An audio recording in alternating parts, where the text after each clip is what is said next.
Look at your investment account balance right now. Seriously, look at that exact dollar number on your screen. You probably think that money belongs entirely to you. You think you control exactly where every single dollar goes. Well, let me tell you a brutal truth that will make your stomach turn. Within a few weeks, a massive chunk of your earned savings is going to buy a company that lost nearly $500,000 last year. You will not get a vote on this. You will not get a single choice in the matter. The financial system has already made the decision for your wallet. Elon Musk is preparing the largest initial public offering in human history. We are talking about a target valuation of $1.75 trillion. To put that insane number into perspective, SpaceX would be worth more than every single American defense contractor combined. It would be worth more than the market caps of Coca-Cola, McDonald's, Disney, Nike, and Starbucks. All put together, it is worth more than the top 10 companies on the London Stock Exchange combined. When I was 22 years old working a dead-end job trying to figure out how to save my first $10,000. I thought the stock market was a fair game. I used to drive a beaten-up 2006 sedan with a broken bumper, and I refused to buy a living room sofa for a whole year just to put every dollar into index funds. I thought if you buy good companies that make real money, you win. I thought if you avoid companies that burn billions of dollars of cash, you stay safe. But the game is totally rigged, and the rules just changed right under your nose. If you are wondering who is crazy enough to buy SpaceX at a $1.75 trillion valuation when it loses billions of dollars every single year, the answer is looking right back at you in the mirror. It is you. Your personal retirement account is going to be one of the biggest buyers of SpaceX stock, whether you like it or not. And that is because Nasdaq quietly introduced a brand new rule designed specifically to make that happen. Let us pull back the curtain on this entire multi-trillion-dollar operation. The only way a nearly $2 trillion valuation makes any sense at all is if SpaceX is actually the company the public believes it to be. But it is absolutely not that company. If you ask 10 random people on the street what SpaceX sells most, will say rockets. Some people will say Mars stuff, but both of those answers are completely wrong. SpaceX is not just a rocket company, it is actually 3 totally different businesses stacked on top of each other. And the rocket business is not even the most important one. There is the good, the bad, and the ugly that comes with this company, and trust me, it gets pretty ugly. So let us start right there with the ugly part of the business. It is the part of SpaceX that gets the most media attention and creates the absolute least financial value. Let us talk about XAI. Most people know Elon Musk for owning the social media platform X, but in 2023 he also founded an AI lab called XAI to compete directly with OpenAI and Anthropic. In February of 2026, SpaceX acquired XAI in an all-stock deal that valued the combined entity at $1.25 trillion. With XAI itself accounting for $25,000,000,000 of that total valuation. If you are wondering how it is legally allowed for one of Elon's companies to buy another one of Elon's companies, the honest answer is I have absolutely no idea, but it happened anyway. So with a $25,000,000,000 valuation, you would assume XAI is a financially sound company, right? Or at least close to making a profit, or at a bare minimum that the brilliant people who built it still work there. Well, none of those things are true. XAI was founded with 11 brilliant co-founders who were top researchers and engineers from DeepMind, OpenAI, Google, and the University of Toronto. It was a true heavyweight AI team, but by 2025, the company was burning more than $1,000,000,000 every single month. And by March of 2026, every single one of those 11 original co-founders had walked out the door. Then Elon publicly admitted that XAI had to be rebuilt from the foundations up, which is just the polite corporate way of saying the CEO of SpaceX just paid $25,000,000,000 for an asset that needs to be completely rebuilt from scratch. To say that XAI is overvalued would be a massive understatement. Look at the actual numbers of the competitors. OpenAI generates around $24,000,000,000 in revenue annually, and is valued at around $850,000,000. Anthropic generates over $3,000,000,000,000 annually and is valued around $4,000,000,000,000. But XAI, which estimates only $1,000,000,000 in revenue, was bought for $25,000,000,000,000. The market is pricing XAI like it is a premium luxury airline, but in reality it is a budget airline crashing into the ground. I look at XAI as the ultimate cash destroyer of SpaceX. Instead of printing money, it just burns whatever cash the rest of the business generates. But it is also only one of the 3 businesses inside SpaceX. The other 2 businesses are the ones actually doing the real heavy lifting. Let us look at the rocket business. This is the part most people picture when they hear the name SpaceX. It launches satellites for the US government, cargo to the International Space Station, and crewed missions for NASA. The rocket business at SpaceX generated roughly $400,000,000 in revenue last year, which may sound impressive to a retail investor until you compare it to the $1.75 trillion valuation. Then it suddenly sounds like total pennies, especially when you realize the rocket business represented only about a quarter of SpaceX's total revenue last year, which brings us to the third business, the real crown jewel of the company. Starlink is a satellite internet provider. It is the answer to the question, what if Comcast but in space?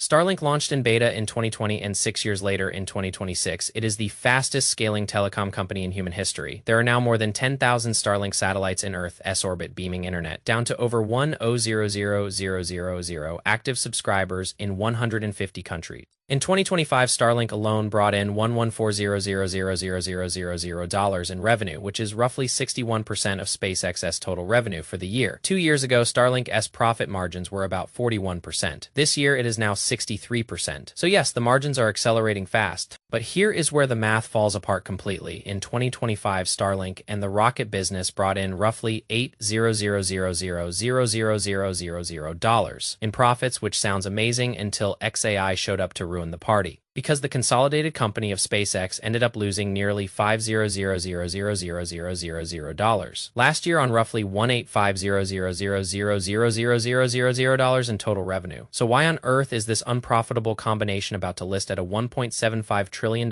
valuation? Because the financial system quietly changed the rules right before the biggest IPO in market history. On May 1st of this year, Nasdaq adopted something called the fast entry rule. And with SpaceX targeting a June date for their initial public offering, the timing is extremely convenient. Under the old rules, a newly listed company had to wait at least 3 months before it could be added to the Nasdaq 100 index. That waiting period existed to give the market time to discover the actual price before passive index funds were forced to buy in. But the new fast entry rule cuts that waiting period from 3 months to just 15 trading days.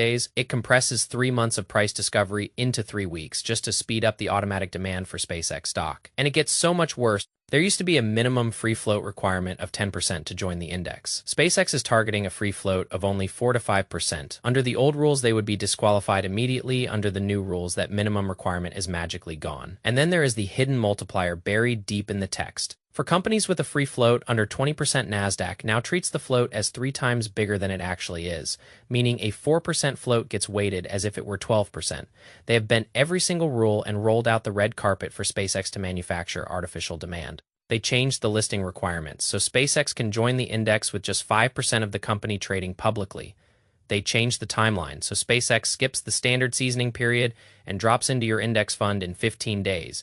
And they are forcing exchange-traded funds to treat the stock as if it were 3 times larger than it is. This means Wall Street is building manufactured demand to dump this on you. And while most initial public offerings allocate only 5 to 10% of shares to retail investors, SpaceX is targeting 30%. The chief financial officer of SpaceX, Brett Johnson, told a room full of bankers that retail is going to be a critical part of this IPO. Translated out of corporate speak, they are going to dump 30% of the supply on everyday retail buyers because you love Elon. The buyers are forced in early through index funds, and the insider sellers are unlocked later. Shares move from insiders sitting on a low-cost basis to passive funds, and retail whose retirement accounts absorb them at peak valuation. Your 401k is the ultimate exit liquidity for billionaires. If you hold any US stock index funds, you are going to own this unprofitable combination of businesses within a few weeks. The mechanics of passive investing will just buy it for you automatically without your permission. Traditional financial media will not cover it this way because it does not get clicks. They just want to type a flashy headline about a $2 trillion rocket company, but I am here to tell you the truth because I hate seeing everyday people get slaughtered by the system.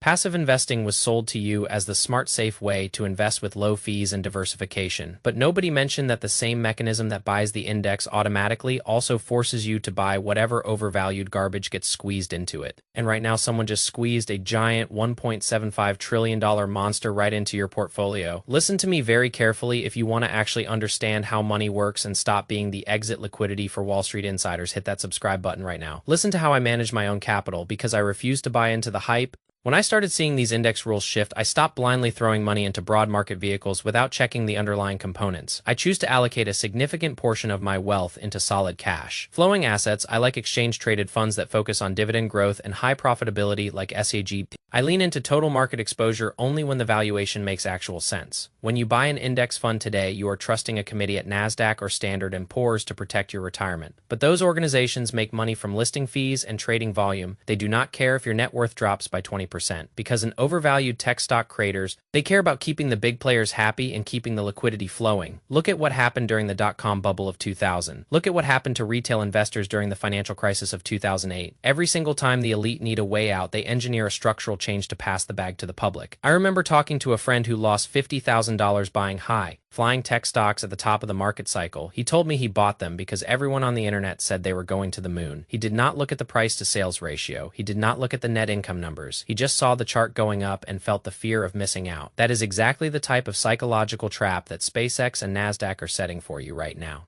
They give you a 15-day window where the stock will likely skyrocket due to force buying from passive index funds. You will see the price jump on the news and you will feel like an absolute idiot for sitting on the sidelines. Then you will log into your brokerage account and buy shares at the absolute highest price imaginable. And right when you buy in, the early venture capital funds and the insiders will start quietly unloading their shares.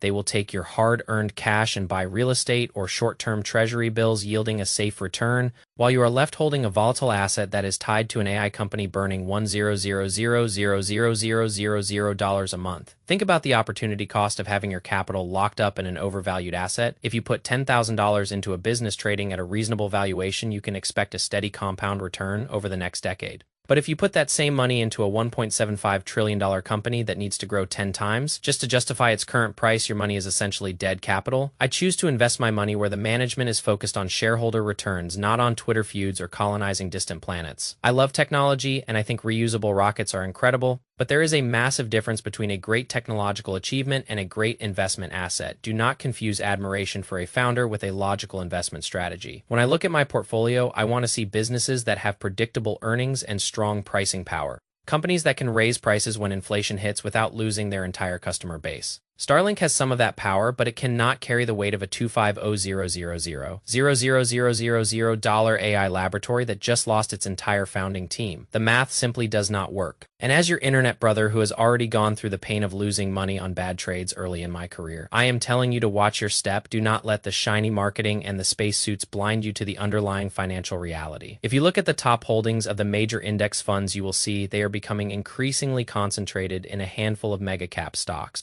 This means your diversification is largely an illusion. You think you own 500 different companies, but in reality, a few top companies drive the entire return of your portfolio. And now they are trying to add another massive volatile stock to that top tier using artificial rules. It is time to take control of your financial education and stop relying on automatic systems that do not have your best interests at heart. Start looking at individual listings or targeted sector funds that give you true exposure to value and quality.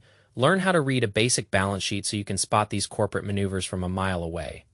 Knowledge is the only real shield you have against the financial engineering of Wall Street. In the next video, I am going to break down the exact steps I am taking to modify my retirement allocation to minimize exposure to these high-risk index listings. I am going to show you the specific funds I am buying to keep my capital safe while still capturing real market upside. Do not let them play games with your hard-earned savings and your financial future. Stay smart and keep your eyes wide open to the reality of the market. See you in the next one.